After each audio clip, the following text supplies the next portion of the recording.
V steklenjakih v okolici Renkovca v Pomurju bodo aprila dozoreli prvi paradižniki. Na 4 hektarjih, ogrevanih z geotermalno energijo, bodo na leto pridelali 2000 ton paradižnika in s tem podvojili slovensko pridelavo. Naša pridelava bo predstavljala slabih 14% slovenskih potreb paradižnika, kar tudi pomeni v bilanci samooskrbe, ki je trenutno nekje slabih 31%, tudi dvig pridelave, celotne pridelave za več kot 100%.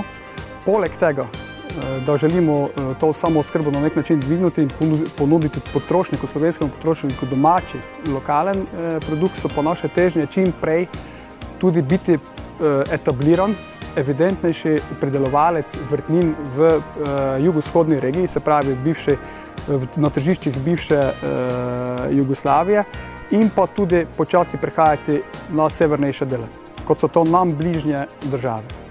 Zamisel se je že leta 2007 porodila dvema agronomoma, Dejanu Šumaku in Martinu Žigu. 4 leta so potrebovali, da so dobili vsa potrebna dovoljenja za 7 milijonov evrov vredno naložbo, 5 mesecev, da so steklenjake postavili. Zdaj je v družbi, ki naj bi že leto zaključila s pozitivno ničlo, 5 družbenikov in 20 delavcev. V steklenjakih bodo paradižniki zoreli vse leto, za zdaj bodo izjemale 3 zimski meseci, ko bodo menjali sadike.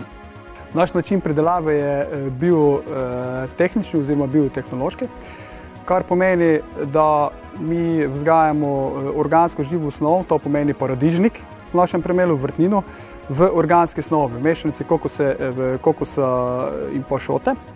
To je prvo primerjalna in tudi razlikovalna prednost pred ostalimi, dočim drugo je pa pridelovanje lokalnega produkta, kar se direktno izraža pri samem paradižniku oziroma tudi pri potrošniku skozi okus produkta, svežino produkta in pa bližine. Na koncu koncev tudi ta CO2 od tisti in pa transportna pot sta zelo pomembna. In to so prvi 2 točke, ki nas na nek način razlikujeta od ostalih pridelovalcev oziroma dobaviteljev, ki so trenutno prisotni na slovenskem tržišču.